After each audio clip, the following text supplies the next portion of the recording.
स्वागत है दोस्तों आप लोगों का आपके अपने यूट्यूब चैनल हिंदी मंथन पर। मैं रणजीत सिंह आप लोगों का तहे दिल से स्वागत अभिनंदन और वंदन करता हूं।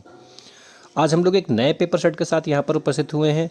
हम लोग एकदम देर नहीं करते हैं और फटाफट इन प्रश्नों को सॉल्व करते हैं। देखिए, आप इसमें देख पा रहे हो कि इसमें जो पहला प्रश्न दिया गया है वो पहला प्रश्न दिया गया है कि शब्द प्रकार के आधार पर मनुष्यता शब्दों का कौन सा भेद है। अब फटाफट जवाब दीजिए कि इसमें आपको राइट आंसर क्या होगा।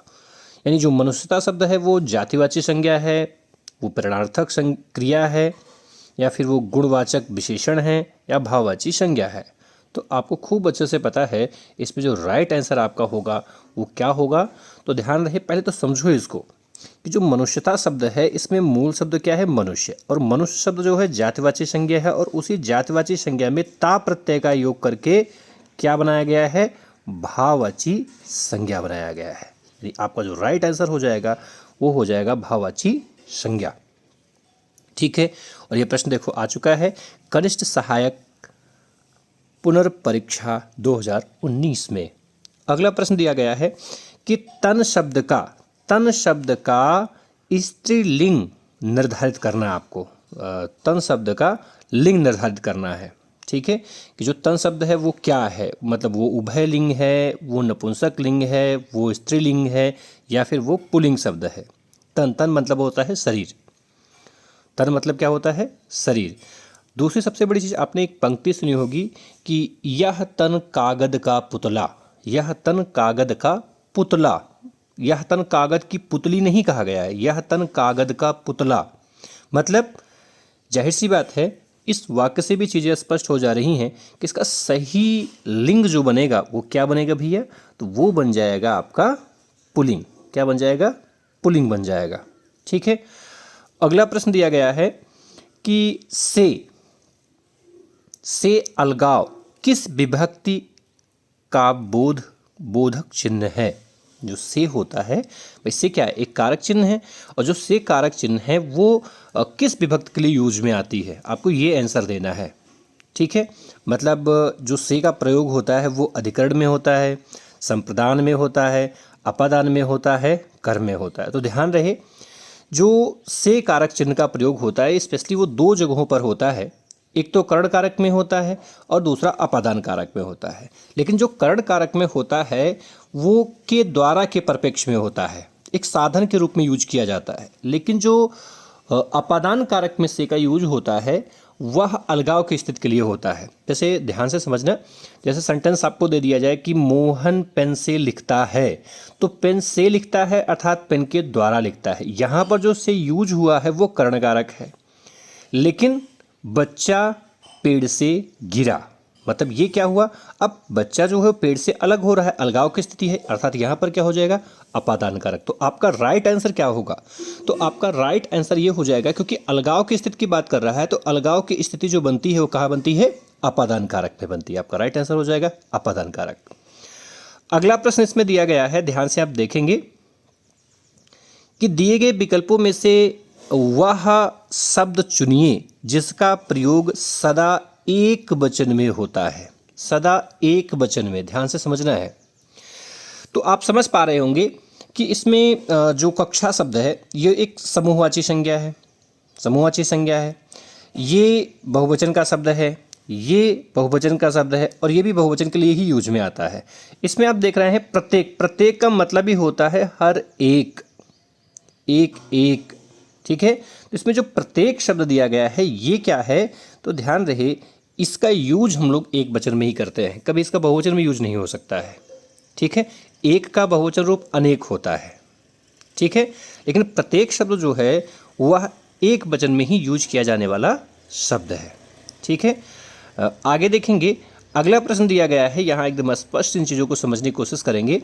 दिया गया है कि वाक्यों का वर्गीकरण कितने आधारों पर किया गया है। वाक्यों का वर्गीकरण कितने आधारों पर किया गया है, तो आप देख पा रहे हैं कि वाक्यों का वर्गीकरण कितने आधारों पर, देखो यहाँ दिया भी गया है ना। वाक्यों का वर्गीकरण जो किया गया है कितने आधारों पर किया गया, दो आधारों पर, एक अर्थ के आधार पर और एक रचना के आधार पर। ध्यान रखना है कि जो अर्थ के आधार पर वाक्य के भेद होते हैं वो वास्तव में भेद कितने होते हैं, 8 भेद होते हैं। जबकि वहीं पर रचना के आधार पर अगर इनके भेदों की बात करें तो इनके भेद कितने हो जाते हैं? 3 हो जाते हैं। कितने हो जाते हैं? 3 हो जाते हैं। अर्थात वाक्य के वर्गीकरण का जो आधार बताया गया है वो 2 आधार हैं, एक अर्थ के आधार पर है, एक संरचना के आधार पर है या रचना के आधार पर है। जबकि अर्थ के आधार पर 8 है और रचना के आधार पर 3 है। तो अब आपका राइट आंसर क्या हो जाएगा?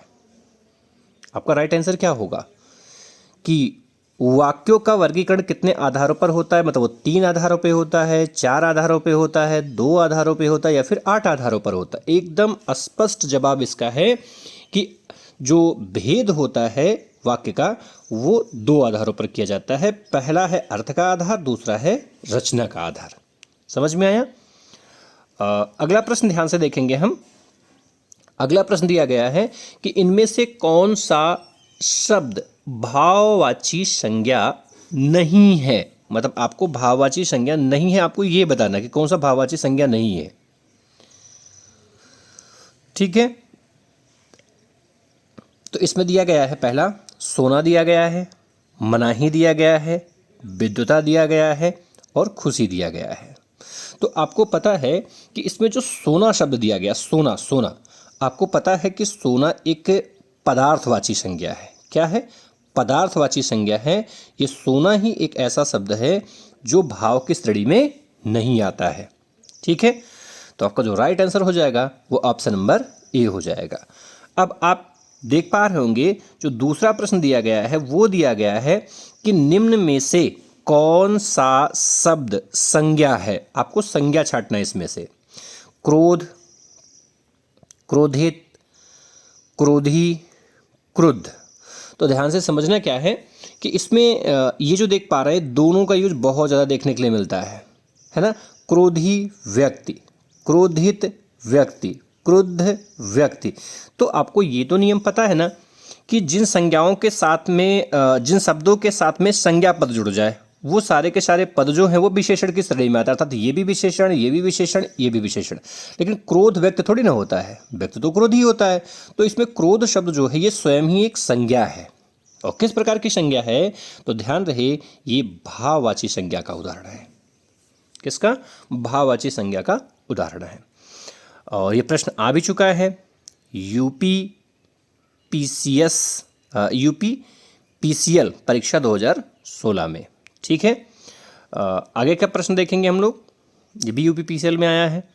इसमें दिया गया भैया कि दूध शब्द जो दिया गया, दूध शब्द संज्ञा का उदाहरण है। मतलब ये जो दूध शब्द है वो द्रव्यवाची संज्ञा है, भाववाची संज्ञा है, समूहवाची संज्ञा है, जातिवाची संज्ञा। एकदम स्पष्ट बात है कि भाई दूध कोई भाव नहीं है, ना तो दूध का समूह बन सकता है क्योंकि वो काउंटेबल नहीं है, जातिवाची भी नहीं है। अगर इसमें द्रव्यवाची का ऑप्शन नहीं होता तो जातिवाची हो जाता, ऐसी बात नहीं है। लेकिन अगर इसमें द्रव्यवाची का ऑप्शन दिया गया है तो आपको पता है कि पदार्थवाची में जो पदार्थवाची संज्ञाएं हैं उन्हीं को हम द्रव्यवाची संज्ञा कहते हैं। और दूध क्या है? एक पदार्थ है। ठीक है, जिसमें पदार्थ की तीनों अवस्थाएं सम्मिलित होती है, ठोस, द्रव, गैस। तो ये द्रव वाली अवस्था है। ठीक है, तो दूध एक द्रव्यवाची संज्ञा की श्रेणी में आएगा। और अगर द्रव्यवाची का ऑप्शन नहीं होता तो इसमें जो राइट आंसर होता वो आपका क्या होता? जातिवाची। क्योंकि जातिवाची का भेद ही क्या है? द्रव्यवाची और समूहवाची है। ठीक है, लेकिन जब द्रव्यवाची है तो आपका राइट आंसर द्रव्यवाची बनेगा, जातिवाची नहीं बनेगा। ठीक है, अगला प्रश्न दिया गया, देखिए ये भी यूपी परीक्षा 2018 का ही आया हुआ प्रश्न है। इसमें दिया गया है कि निम्नलिखित में भाववाचक संज्ञाएं कौन सी हैं? आपको इसमें से भाववाची संज्ञा छांटना है। ठीक है, तो ध्यान से देखेंगे तो एकदम स्पष्ट हो जाएगा। देखो, सेना दिया गया है, समूह है, कुंज दिया गया है, समूह है, परिवार दिया गया है, समूह है। तो ये तो हो गया समूहवाची संज्ञा। यहाँ दिया गया है यौवन दिया गया है, लोभ दिया गया है, मोह दिया गया है। और ये क्या है? ये सब भाव का बोध कराने वाली चीज़ें हैं। ठीक है, और अगर सी वाला ऑप्शन देखें, लड़का जातिवाची है, मित्र जातिवाची है, पंडित जातिवाची है। अब यहाँ देखें, हिमालय व्यक्तिवाची है, होली व्यक्तिवाची है, नर्मदा व्यक्तिवाची है। आपको भाववाची छांटना है तो आप समझ पा रहे होंगे आपका राइट आंसर क्या होना है? ऑप्शन नंबर बी हो जाएगा। ठीक है, अगला प्रश्न देखें। अगला प्रश्न दिया गया लड़का। देखो, जब आप प्रश्नों को अच्छे से समझ के करने की कोशिश करेंगे एकदम जाहिर सी बात आप राइट आंसर पे पहुंच जाएंगे। भाई लड़का शब्द है, लड़का किस प्रकार की संज्ञा है? अब भाई लड़का तो कोई भाव नहीं है ना, लड़का तो कोई भाव नहीं है तो इसलिए भाववाची नहीं होगा। और लड़का कोई व्यक्ति भी नहीं है, किसी व्यक्ति विशेष का भी बोध नहीं कराता, तो पूरी जाति का बोध कराता है, इसलिए व्यक्तिवाची भी नहीं है। और द्रव्य भी, ये भाई कोई पदार्थ थोड़ी ना है, व्यक्ति लड़का जो है कोई पदार्थ थोड़ी ना है, तो ये भी नहीं होगा, ये भी नहीं होगा, ये भी नहीं होगा, ये भी नहीं होगा, तो बचा क्या? जाहिर सी बात है ऑप्शन नंबर सी आपका राइट आंसर हो जाएगा, क्योंकि लड़का एक जातिवाची संज्ञा है। लड़का है, लड़की है, पशु है, पक्षी है, नदी है, पहाड़ है, पर्वत है, ये सभी क्या हैं? सब जातिवाची संज्ञा की श्रेणी में आने वाले शब्द हैं। अब अगला प्रश्न अगर हम ध्यान से देखें तो अगला प्रश्न इसमें दिया गया भैया, अगला प्रश्न ध्यान से देखेंगे। अगला प्रश्न दिया गया कि बुढ़ापा शब्द किस प्रकार की संज्ञा है? बुढ़ापा शब्द किस प्रकार की संज्ञा? देखो, सबसे महत्वपूर्ण बात होती है कि प्रश्नों को सॉल्व कैसे किया जाए, इसका पैटर्न आपको पता होना चाहिए। तो देखो, बुढ़ापा, अब बुढ़ापा में जो मूल शब्द है वो तो है बूढ़ा, और बूढ़ा शब्द जो होता है वो जातिवाची संज्ञा होता है, लेकिन उसी में आपा प्रत्यय को लगा करके, पा प्रत्यय को लगा करके बनाया क्या गया है? भाववाची संज्ञा बनाया गया है।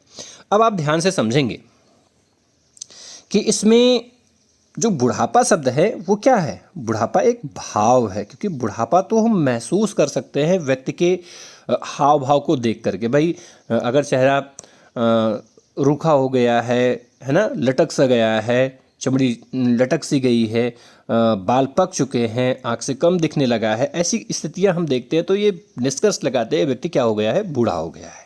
ठीक है, तो बूढ़ा एक मतलब बुढ़ापा जो एक महसूस करने का विषय वस्तु है, तो इसलिए ये भाववाची संज्ञा की श्रेणी में आएगा। आइए और नए प्रश्नों की तरफ चलते हैं। अगले प्रश्न देखते हैं कौन से हैं। इसमें अगला प्रश्न जो दिया गया भैया, ध्यान से देखेंगे हम।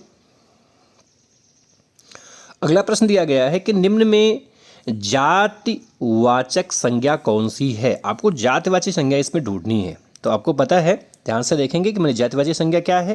यानी जातिवाची संज्ञा पेड़ है, या फिर मिठास है, या फिर सुंदरता है, या फिर चतुराई है, आपको ये बताना है। ठीक है, तो राइट आंसर क्या होगा आपका इसमें? आपको पता है कि भाई मिठास क्या है? भाव है। सुंदरता क्या है? ये गुण है ना। भाई ता प्रत्यय की वजह से भी भाववाची संज्ञा का रूप बना है, और इसमें आई की वजह से भी भाववाची संज्ञा, भाववाची भाववाची भाववाची। बचा क्या? पेड़। अब आपको पता है कि पेड़ क्या है? पेड़ जो है एक प्राकृतिक तत्व है, इसलिए ये क्या हो जाएगा? जातिवाची संज्ञा की श्रेणी में। जो प्राकृतिक तत्व होते हैं वो किस में आते हैं? वो जाहिर सी बात हो जातिवाची संज्ञा में आते हैं। अब भाई प्राकृतिक तत्व का मतलब ये हो, जैसे पहाड़ है, पर्वत है, नदी है, झील है, सागर है, पेड़ है, पशु है, पक्षी है, सभी प्राकृतिक तत्व है ना। जो प्राकृतिक तत्व होते हैं वो आपके जातिवाची संज्ञा की श्रेणी में आते हैं। अब अगला प्रश्न दिया गया है कि सेना है, दल है, सभा है और कक्षा है। ये जो शब्द हैं ये कौन सी संज्ञा का बोध कराते हैं? ये किस प्रकार की संज्ञा का बोध कराते हैं? आपको सही जवाब देना है। मतलब ये भाववाची संज्ञा की श्रेणी में आते हैं, ये जातिवाची संज्ञा की श्रेणी में आते हैं, ये समूह का बोध कराते हैं, या फिर ये व्यक्तिवाची संज्ञा का बोध कराते हैं? किसका बोध करा रहे हैं? तो आप ऑप्शन को चेक करो ना अच्छे से। इसमें दिया गया है, आप देख पा रहे होंगे कि इसमें भाववाची संज्ञा। आपको पता है कि भाई सेना कोई भाव तो नहीं है, सेना कोई भाव तो नहीं है।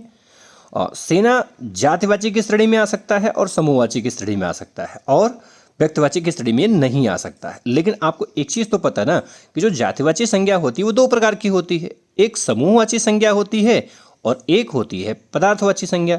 तो अब सेना, दल, ये कोई पदार्थ तो है नहीं, तो जाहिर सी बात इनको आना कहाँ है? समूहवाची संज्ञा की श्रेणी में। लेकिन अगर समूहवाची संज्ञा का ऑप्शन नहीं होता तब क्या होता? तब इनको निस्संदेह हम जातिवाची संज्ञा की श्रेणी में रख देते। लेकिन जातिवाची और समूहवाची दोनों आया है, तो सबसे निकटस्थ का जो इसमें उदाहरण बनेगा आपका, जो सबसे निकट का उत्तर बनेगा वो बनेगा ऑप्शन नंबर सी। अर्थात आपका जो राइट आंसर बनेगा वो बनेगा समूहवाची संज्ञा। समझ में क्या बनेगा? समूहवाची संज्ञा। अगला प्रश्न आपके सामने दिया गया है, ध्यान से देखेंगे। दिया गया कि शिक्षक किस प्रकार की संज्ञा है? शिक्षक किस प्रकार की संज्ञा, मतलब जो शिक्षक शब्द है वो भाववाची संज्ञा नहीं, भाव तो है ही नहीं। द्रव्यवाची नाना, ये कोई द्रव्य भी नहीं है। जातिवाची, हाँ ये जातिवाची संज्ञा की श्रेणी में आ सकता है, व्यक्तिवाची नहीं आ सकता। व्यक्तिवाची में तो किसी विशेष व्यक्ति का नाम आता है। और शिक्षक क्या है भाई, शिक्षक एक पद है। और मैंने आपको बताया था जातिवाची संज्ञा की श्रेणी में बताया था कि अगर कोई पद है, कोई व्यवसाय है, किसी संबंधी का नाम दिया गया है, किसी जाति का नाम दिया गया है, किसी फल फूल, नदी, पहाड़, पर्वत, है ना, पहाड़, ठीक है, या आंधी है, तूफान है, बिजली है, भूकंप है, सुनामी है, ये सारे शब्द जो होते हैं वो जातिवाची संज्ञा के श्रेणी में आते हैं। और शिक्षक भी एक प्रकार का क्या है, पद है। तो इसलिए ये जो आपका राइट आंसर बनेगा वो क्या बन जाएगा, तो वो बन जाएगा भैया जातिवाची संज्ञा। ठीक है, अब अगला प्रश्न आप देखेंगे। अगला प्रश्न दिया गया है कि ज्यादती भाववाची संज्ञा का विशेषण रूप क्या होगा। भाई ये शब्द एकदम स्पष्ट है, एकदम स्पष्ट दिया गया है कि इसका जो विशेषण रूप बनेगा वो क्या बनेगा, ज़्यादा। क्योंकि आपको पता है ज़्यादा शब्द क्या है, विशेषण ही तो है भाई। ज़्यादा खाना, कम खाना, ज़्यादा पैसा, कम पैसा, तो ज़्यादा और कम ये क्या है, विशेषण की बात यूज होने वाले शब्द हैं, ये विशेषण शब्द है। अगला प्रश्न इसमें देख पा रहे हैं, दिया गया है कि जो ग्रामीण शब्द है उस ग्रामीण शब्द का आपको संज्ञा रूप बनाना है। क्या बनाना है, संज्ञा रूप। तो ग्रामीण का जो संज्ञा रूप बनेगा वो जाहिर सी बात क्या बनने वाला है, वो बनेगा आपका ग्राम। क्या बनेगा, ग्राम बनेगा। अगला प्रश्न दिया गया है कि भाववाचक संज्ञा शब्द कौन सा है। आपको भाववाची संज्ञा बताना है, भाववाची संज्ञा बताना है। एकदम आप सही आंसर जल्दी से देंगे, मतलब लालिमा होगा, निराशा होगा, अनुच्छेद होगा या फिर विवाह होगा। क्या है, आपने परिवर्तन पढ़ा होगा। लाल से लालिमा, काला से कालिमा, हरा से हरितिमा या हरियाली, पीला से पीतिमा। तो ये जो लालिमा है, कालिमा है, पीतिमा है, हरितिमा है, हरियाली है, ये क्या है, ये भाववाची संज्ञाएं हैं। यानी आपका राइट आंसर इसमें क्या हो जाएगा, ऑप्शन नंबर ए हो जाएगा। अगला प्रश्न दिया गया है कि नदी संज्ञा का कौन सा भेद है। नदी संज्ञा का कौन सा भेद है का मतलब ये हुआ नदी किस प्रकार की संज्ञा है, जातिवाची है, व्यक्तिवाची है, भाववाची है, समूहवाची है। तो आप एकदम स्पष्ट है कि भाई नदी कोई व्यक्ति तो नहीं है, नदी कोई भाव भी नहीं है, नदी कोई समूह का भी बोध नहीं करा रही है। जाहिर सी बात है ये क्या हो जाएगा, ये हो जाएगा जातिवाची संज्ञा, क्योंकि ये एक प्राकृतिक तत्व है। ठीक है, अगला प्रश्न दिया गया है कि यमुना किस प्रकार की संज्ञा है। मतलब यमुना जो है वो द्रव्यवाची संज्ञा है, जातिवाची संज्ञा है, समूहवाची संज्ञा है, व्यक्तिवाची से। भाई जाहिर सी बात है यमुना एक नदी का नाम है, और यमुना अगर नदी का नाम नहीं किसी लड़की का ही नाम है तो किसी विशेष लड़की का ही नाम हुआ ना। और जब वो विशेष हो जाएगा तो जाहिर सी बात है वो किस कैटेगरी में आएगा, वो हो जाएगा व्यक्तिवाची संज्ञा की श्रेणी में हो जाएगा। अगला प्रश्न आप देख पा रहे होंगे। अगला प्रश्न दिया गया है कि कौन सा शब्द भाववाची संज्ञा है। आपको भाववाची संज्ञा छांटना है। देखो भाई, मिठास, मिठाई, मीठी, मीठा, इसमें से आपको बताना है भाववाची संज्ञा। भाववाची संज्ञा क्या है। तो भाई भाववाची संज्ञा का मतलब ये होता है जो दूसरी संज्ञा के साथ में जुड़े ना, है ना, जिससे महसूस कर सकें, जिसे हम देख ना सकें। तो ध्यान से समझिए। देखो मिठास शब्द दिया गया है ना, क्या दिया गया है, मिठास शब्द दिया गया है, मिठाई शब्द दिया गया है। तो मिठाई का मिठाइयाँ बहुवचन बना, मतलब ये जातिवाची है मिठाई। अब मीठी दही, मीठी खीर, तो ये खीर के साथ में जुड़ रहा है ना, यानी ये संज्ञा के साथ में जुड़ रहा, यानी ये विशेषण है। मीठा फल, ये भी विशेषण है। ये जातिवाची संज्ञा, विशेषण, विशेषण, तो बचा क्या, ऑप्शन नंबर ए। और ऑप्शन नंबर ए क्या है, तो ये आपका एक भाव है, यानी आपका जो राइट आंसर होगा वो ऑप्शन नंबर ए हो जाएगा। ठीक, अगले प्रश्न पर चलते हैं। अगला प्रश्न दिया गया, ध्यान से इसको पढ़ेंगे। अगला प्रश्न दिया गया है कि कक्षा शब्द हिंदी व्याकरण के अनुसार संज्ञा के भेदों की किस श्रेणी में आता है। मतलब जो कक्षा शब्द है वो व्यक्तिवाची है नहीं, भाववाची है नहीं, जातिवाची है नहीं, समूहवाची, हाँ ये समूहवाची संज्ञा है। लेकिन फिर मैंने वही बताया ना आपको कि अगर समूहवाची का ऑप्शन नहीं होता कि कंडीशन में जातिवाची में जाता, लेकिन जब समूहवाची का ऑप्शन है तो जाहिर सी बात आपका राइट आंसर क्या हो जाएगा, समूहवाची संज्ञा। अगला प्रश्न देखेंगे। अगला प्रश्न दिया गया है कि समिति शब्द हिंदी व्याकरण के अनुसार संज्ञा के किन भेदों की कैटेगरी में आएगा। मतलब ये जो समिति शब्द है वो एक भाववाची संज्ञा है, वो एक व्यक्तिवाची संज्ञा है, वो एक जातिवाची संज्ञा है, वो एक समूहवाची संज्ञा क्या है। तो समिति भाव तो नहीं है, समिति किसी व्यक्ति विशेष से भी इसका संबंध विशेष नहीं है, ये जातिवाची या समूहवाची में हो सकता है।